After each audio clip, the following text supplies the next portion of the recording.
Are you thinking about buying a property but no idea where to start when it comes to finding the right mortgage? With me now is Sean Thorneycroft to offer some advice. Well, Sean, thanks for being with us today. Hi Jenny, how are you?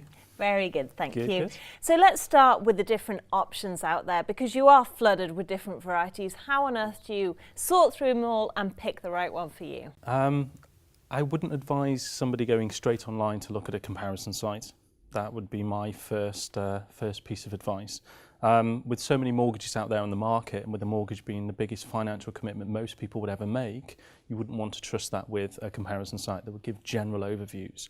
My advice would be to find a broker who's reputable, with a good reputation, trustworthy, who knows what they're talking about, to sit down and explain your circumstances and allow them to give the advice and the recommendations, search the market for you to find the very best, most suitable deal. And a broker route, that's not more expensive? Not necessarily. A broker who can do a good job for you will actually save you more in most cases than it will actually cost. You're actually paying for a service, a professional service. And the way that they will actually work is to find something that's suitable for you, that works for you, which inevitably should over time save you money. Well, I think a lot of people, when it comes to mortgages, are concerned they're going to end up paying a huge amount on interest rates, or they'll opt for astronomical monthly, figures to pay back, and then smaller interest rates. Is that the trade-off you're looking at? Potentially, yeah. The two extremes would be either higher rates and low fees, or low rates and high fees, or somewhere in between is more suitable. Again, everybody's circumstances are different. The most important thing is to assess what deal suits the client. So it's about their lifestyle, not just the cheapest deal on the market, the way the product performs, the way that is adapted to future circumstances, whether it's planning a family, possible moving, jobs, etc. And we tailor that product specifically for the customer.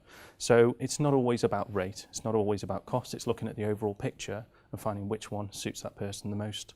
I have heard there's a general rule that you have to put down at least 10% as a deposit and then 3 times your salary. Is that what we're looking at? Not necessarily. I think it's very hard to have a general rule in the market because everything's so different, and the changes since the big crash that everybody's aware of have meant that lenders have to look into things in more detail. So from deposits, you can, on your own, you can get a mortgage from 5% deposit upwards. There are a few exclusive deals you can get with putting no money down if your parents are willing to back you and back that security for the bank. But the more you put down, the better the deal you get. With regards to the income multiples, they don't just look at how much you earn and multiply it by a number anymore, because theoretically that could end up with irresponsible lending.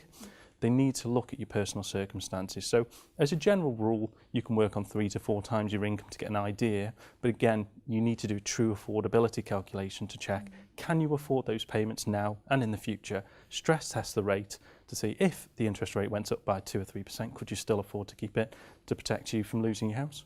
Well, what if you're somebody who likes to go to expensive hairdressers, expensive restaurants, all that sort of thing, but wants to buy a property, and obviously when you do that, you'll prioritise mortgage repayments over those luxuries. Do you think that the mortgage advisor will take your word for that, or do you need to start showing that? You do need to start showing it. At the end of the day, your lifestyle choices, the things that you spend your money on, is what you're being assessed on. So unless you can prove that you can reduce some of the luxuries to increase your disposable income to lend, a mortgage lender will take that into consideration. So it is always good and wise to start thinking about toning that down. The last thing you want to do is to come into a mortgage, have a mortgage payment, and then all of a sudden find that you haven't got enough in the bank at the end of the month because your lifestyle hasn't changed.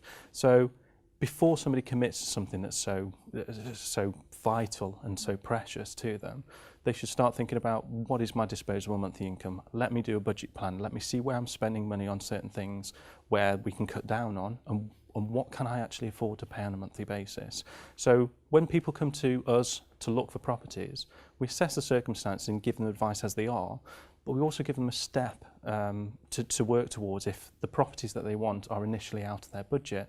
And we work with them over a period of time so that if they can't achieve what they want on day one, hopefully within a month or 2, they can. And what happens if this is your second property to get a mortgage? Does that mean that your deposit has to go up? Potentially. Again, every lender's different. The most important thing is you're open and honest with your broker. or if you're dealing directly with the bank. Banks and building societies, they can see everything anyway, so it's pointless trying to hide something. So if you do have another mortgage in the background. What if you don't have a mortgage and just have a property? Do you have to tell them then? It's worth telling them that you have another asset in the background. The fact you haven't got credit against it is not a problem at all. That doesn't affect you from an affordability point of view. In fact, it can actually look better on paper because you've got asset values there to potentially use. If there isn't a mortgage on it, it's not going to go against you, and it's not something that the broker might declare to the lender if the lender doesn't ask. But if the lender does ask about other properties in the background, it should be declared to them. And do you have to declare other assets such as land, or even if you hold freeholds or that sort of thing, anything like that? Not with general mortgages as such. The criteria of the general mortgage is more about property related. So they want to know if you had, for example, a property with no mortgage on, the lender might ask you about other property you've got, because potentially in the future you might look to draw something against that, which could cause a liability. Again, we go back to not just the properties but people with credit cards. If you've got 10 credit cards with no balances, but each of those have got a £5,000 limit, there's potentially £50,000 worth of income or credit somebody could draw back on overnight, which could create a liability. Therefore, the lender has to take that into consideration as well. So it is worth discussing with your broker. If it is a worry about that being an issue, we can discuss with certain lenders to find out the lenders that don't need to know that information, or we find a lender that will use it in a positive manner. Well, finally, when people do go down the route of estate agents and they ring up about a property, they often get their in-house mortgage advisors pushed down their throat. Mm-hmm. Now, you don't agree with this, do you? I don't. So this isn't the route you should go down? I'm not saying that the brokers inside estate agencies are wrong. I think it's wrong to force a customer to use somebody if they don't want to. The customer has the right to use somebody that they trust, that they respect. And if an estate agent does tell you have to use their mortgage broker, that's not strictly true at all.